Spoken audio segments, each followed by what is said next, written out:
વિદ્યાર્થી મિત્રો, જો વિડીયો ઝાંખો દેખાતો હોય તો સેટિંગમાં જઈને ક્વોલિટીમાં જઈને હાયર પિક્ચર ક્વોલિટી અથવા 720 પિક્સલ ઉપર ક્લિક કરી નાખવાનું, એટલે તમારો વિડીયો એકદમ ક્લીન દેખાશે. વિદ્યાર્થી મિત્રો, welcome to YouTube channel D solution. આજે આપણે જોવાનું છે ધોરણ 8માં સંસ્કૃતની આઈડિયલની સ્વાધ્યાય પોથીમાં સત્ર 2નો 8મો પાઠ છે મનુષ્ય સિંહયો મૈત્રી. આજે આપણે જોવાનો છે. વિડીયો ગમે તો લાઇક કરજો, શેર કરજો, કોમેન્ટ કરજો, અને તમારા બીજા મિત્રો હોય તો એને જરૂર આપણે વિડીયો લિંક તમે વોટ્સઅપમાં આપણે વિડીયો લિંક શેર કરી શકો છો, જેથી કરીને દૂરના છેવાડામાં ગામડાના ભણતા વિદ્યાર્થીઓ સુધી આપણો વિડીયો પહોંચી શકે અને બીજા પણ ભણી શકે. વધારે વિડીયો જોવો હોય તો પ્લેલિસ્ટમાં નોખા ધોરણના અને નોખા વિષયના વિડીયો મૂકેલા છે, ત્યાંથી પણ તમે જોઈ શકશો. ચાલો આપણે પાઠની શરૂઆત કરીએ. 8મો પાઠ છે મનુષ્ય સિંહયો મૈત્રી. ચાલો એમાં સૌથી પહેલાં આવશે તમારા ફેવરેટ વિકલ્પ. ચાલો પહેલું છે કૃષિ વાટિકા શબ્દનો અર્થ શું થાય છે? તો કે બી ખેતર. પછી બી છે માત્રાવાળા દરરોજ શું જોતો હતો? તો કે એ નદીના પાણીને. પછી ત્રીજું મકર પુત્ર સ્થિત હતો. જવાબ આવશે બી નદિયા જલે. પછી ચોથું દુઃખિત સિંહ પુત્ર અતિષ્ઠત. તો જવાબ આવશે ડી નદિયા તટે. પછી પાંચમું દુઃખી સિંહ ખાલી જગ્યા દિવસો સુધી નદી કિનારે રહ્યો. તો જવાબ આવશે સી 4.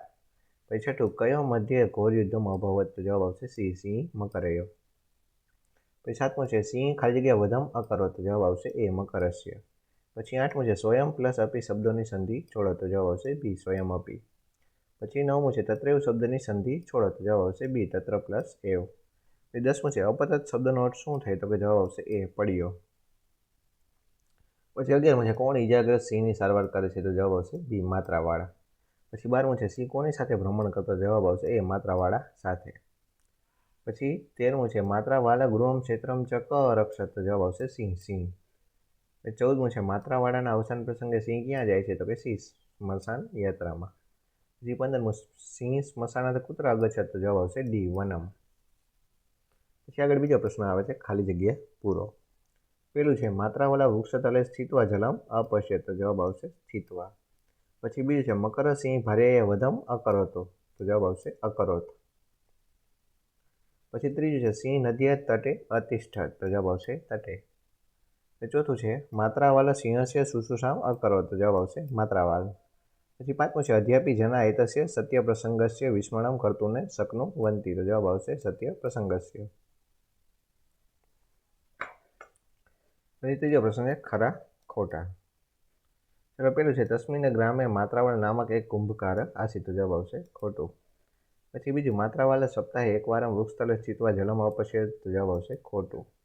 પછી ત્રીજું સિંહયા મકર મુખાત રક્ષિત સફલમ અભવત. તો જવાબ આવશે ખોટું. પછી ચોથું છે ચત્વારી દિનાની અનંતરમ મકર નદિયા તટ સમીપમ આગચ્છત. તો જવાબ આવશે સાચું.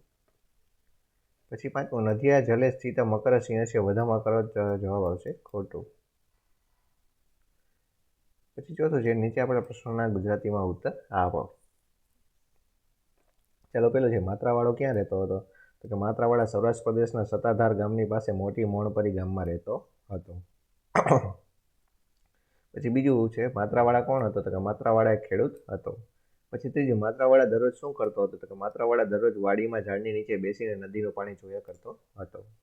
પછી ચોથું એકવાર સિંહ ક્યાં જાય છે? તો કે એકવાર સિંહ પોતાની પત્ની સિંહણ સાથે પાણી પીવા નદીએ જાય છે. પછી પાંચમું સિંહ કઈ રીતે બદલો લે છે? તો કે દુઃખી સિંહ 4 દિવસ પછી જ્યારે મગર નદીના કિનારા પાસે આવે છે ત્યારે તેના પર હુમલો કરીને બદલો લે છે. પછી છઠ્ઠું માત્રાવાળાએ કેવા પ્રકારના ઈજાગ્રસ્ત સિંહની સારવાર કરી? તો કે માત્રાવાળાએ ઓસડિયા લાવીને ઈજાગ્રસ્ત સિંહના ઘા પર લગાવીને સારવાર કરી. પછી સાતમું સિંહ શા માટે માત્રાવાળાના મિત્ર બને છે? તો કે માત્રાવાળાએ ઘાયલ સિંહની ઓસડિયા લાવીને સારવાર કરી. આથી સિંહ સાજો થયો અને માત્રાવાળાનો મિત્ર બની ગયો. પછી આઠમું મિત્ર બનેલો સિંહ દરરોજ શું કરતો હતો? તો કે મિત્ર બનેલો સિંહ દરરોજ માત્રાવાળાના ઘરમાં તેની પાસે રહેવા લાગ્યો અને તે માત્રાવાળાના ઘર અને ખેતરનું રખોપું કરતો હતો. રખોપું એટલે કે રક્ષણ કરતો હતો, ધ્યાન રાખતો હતો. પછી નવમું માત્રાવાળાના અવસાન પ્રસંગે સિંહ શું કરે છે? તો કે માત્રાવાળાના અવસાન પ્રસંગે, અવસાન એટલે કે ગુજરી જાય પ્રસંગે દુઃખી થયેલો સિંહ સ્મશાન યાત્રામાં પણ જાય છે અને સ્મશાનથી જ તે જંગલમાં જતો રહે છે. પછી 10મું મનુષ્ય અને સિંહની દોસ્તી કેવી હતી? તો કે મનુષ્ય અને સિંહની દોસ્તી અજોડ હતી. અજોડ એટલે કે કોઈ તોડી ન શકે તેવી. પછી 5મો પ્રશ્ન છે નીચે આપેલા પ્રશ્નોના સંસ્કૃતમાં ઉત્તર આપો. ચાલો પેલું છે માત્રાવાલસ્ય ગ્રામસ્ય નામ કિમ? તો માત્રાવાળા ગ્રામસ્ય નામ મોટી મોણપરી છે ઇતિ. પછી બીજું નદિયા તટે કશ્ય કૃષિ વાટિકા આસીત? તો કે નદીયા તટે માત્રાવાળા નામક કૃષિ વલસ્ય કૃષિ વાટિકા આસીત. પછી ત્રીજું, એકદા સિંહ સ્વભારેયા સ કુત્ર આગચ્છત, તો કે એકદા સિંહ સ્વભારેયા સ જલપાનાર્થ નદીમાં આગચ્છત. પછી ચોથું છે મકર કસ્ય વધમ અકરોત, તો કે મકર સિંહસ્ય ભારેયા વધમ અકરોત. પછી પાંચમું, ક્ષતિગ્રસ્ત સિંહસ્ય શુશ્રુષામ અકરોત, તો કે માત્રાવાળા નામક કૃષક ક્ષતિગ્રસ્ત સિંહસ્ય શુશ્રુષામ અકરોત. પછી આગળ આવે છે છઠ્ઠો પ્રશ્ન, નીચે આપેલા વિધાનોને વાર્તાના ક્રમમાં ગોઠવવા યોગ્ય ક્રમ લખો. ચાલો, પેલું વાક્ય આવશે કે નદીયા તટે માત્રા વાલસ્ય કૃષિ વાટિકા આસીત. પછી બીજું આવશે કે દુઃખિત સિંહ નદીયા તટે અતિષ્ઠત. પછી ત્રીજું આવશે કે ક્ષતિગ્રસ્ત સિંહસ્ય સહાયથામ તત્ર અગચ્છત. પછી ચોથું આવશે કે માત્રા વાલેને સ સર્વત્ર ભ્રમણમ અકરોત. અને પાંચમું આવશે કે સ્મશાનાત એવ સ વનમ આગચ્છત. ચાલો, પછી સાતમો પ્રશ્ન છે, શબ્દોનું ઉચ્ચારણ કરો અને લેખો. તો આ તમારે શબ્દો બધા બોલવાના છે અને ખાલી જગ્યામાં તમારે લખવાના છે. પછી આઠમું છે, ઉદાહરણમાં બતાવ્યા પ્રમાણે ક્રિયાપદના રૂપ પરિવર્તન કરો. તો ઉદાહરણમાં આપ્યું છે દ્રશ્યનું શું કરી નાખ્યું, અપશ્યત, વદનું અવદત, પતનું અપતત. તો આગળ અ લગાવી દીધો, તો આ બધામાં તમારે આગળ અ લખવાના છે. પેલું છે ગચ્છનું, તો કે અગચ્છત, વસનું, તો કે અવસત. ત્રીજું છે પઠનું અપઠત. ચોથું છે રક્ષનું અરક્ષત. પછી પાંચમું ભૂનું, તો કે અભવત. અને છઠ્ઠું ચલનું અચલત. પછી અહીં આગળ આવે છે નવમું, ઉદાહરણ પ્રમાણે વાક્યમાં ફેરફાર કરો. ચાલો, ઉદાહરણમાં આપ્યું છે કે સિંહ સ્વભારેય સ નદ્યા જલપાનાર્થમ ગચ્છતિ. તો કે સિંહ સ્વભારેય સ નદ્યા જલપાનાર્થમ અગચ્છત. તો ગચ્છતિનું શું કરી નાખ્યું, અગચ્છત. એવું તમારે આ વાક્યમાં કરવાનું છે. તો કે મકર સિંહ ભારેય વધમ કરોતી, તો કે મકર સિંહ ભારેય વધમ અકરોત. પછી બીજું છે સિંહ નિષ્ફલમ ભવતી, તો કે સિંહ નિષ્ફલ અભવત. આગળ અ લગાડી દીધો. પછી ત્રીજું છે સિંહ ગૃહમ ક્ષેત્રમ ચ રક્ષતી, તો કે સિંહ ગૃહમ ક્ષેત્રમ ચ અરક્ષત. પછી ચોથું છે મનન પોરબંદર નગરે વસતી, તો કે મનન પોરબંદર નગરે અવસત. પછી પાંચમું બાલ ચલચિત્રમ પશ્યતી, તો કે બાલ ચલચિત્રમ અપશ્યત. પછી આગળ આવે છે દસમો પ્રશ્ન, નીચેની ખાલી જગ્યા પૂરો. એટલે પેલું છે કૃષિવલ વૃક્ષસ્થલે સ્થિત્વા નદીયા જલમ અપશ્યત. તો સ્થાનનું શું કરી નાખ્યું, સ્થિત્વા. તો સ્થિત્વા જવાબ આવશે. પછી બીજું છે શિષ્ય શાલામાં ગત્વા અભ્યાસમ અકરોત. તો ગમનું શું કરી નાખ્યું, ગત્વા. પછી ત્રીજું છે ભક્તમ કથા શ્રુત્વા ભોજનમ અકરોત. તો શ્રુનું શું કરી નાખ્યું, શ્રુત્વા. પાછળ ત્વા લગાડી દીધું બધામાં જુઓ. પછી ચોથું છે ભિક્ષુકાય ભોજનમ દત્વા સ અખાદત. તો દાનું શું કરી નાખ્યું, દત્વા. પછી પાંચમું છે શ્યામ દુગ્ધમ પીતવા શયનમ અકરોત. તો પીબનું શું કરી નાખ્યું, પીતવા. પછી છઠ્ઠું છે ગૃહ કાર્યમ કૃત્વા ક્રીડાર્થમ અગચ્છત. તો કૃનું શું કરી નાખ્યું, કૃત્વા.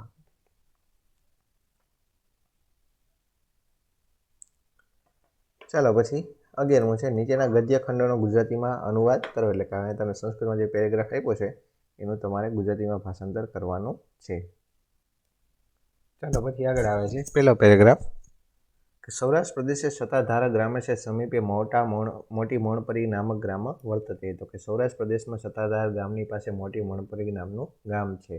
કેટલાક વર્ષો પહેલાં તે ગામમાં માત્રાવાળા નામે ખેડૂત રહેતો હતો. નદીના કાંઠે માત્રાવાળાની વાડી હતી. માત્રાવાળા દરરોજ વાડીમાં ઝાડની નીચે બેસીને નદીનું પાણી જોયા કરતો હતો. પછી આગળ બીજો ફકરો છે એકદા સ અપશ્યત. તો કે એકવાર તેણે જોયું કે એક સિંહ પોતાની પત્ની એટલે કે સિંહણ સાથે નદીનું પાણી પીવા માટે આવ્યો. નદીમાં પાણીમાં રહેલા મગરે સિંહની પત્ની સિંહણને મારી નાખી. સિંહે તેને બચાવવાનો પ્રયાસ કર્યો પણ તેમાં સફળ થયો નહીં. દુઃખી થયેલો સિંહ નદીના કિનારા પર બેસી રહ્યો. 4 દિવસ પછી જ્યારે મગર નદીના કિનારા પાસે આવ્યો ત્યારે સિંહ ઝડપથી તેના પર હુમલો કર્યો. બંને વચ્ચે ભયાનક લડાઈ થઈ. સિંહે મગરને મારી નાખ્યો પરંતુ તે પોતે ઘાયલ થઈને ત્યાં જ પડી ગયો. પછી ત્રીજું છે માત્રાવાળા દૂર હતા એટલે અપશ્યત. તો કે માત્રાવાળા દૂરથી બધું જોતો હતો.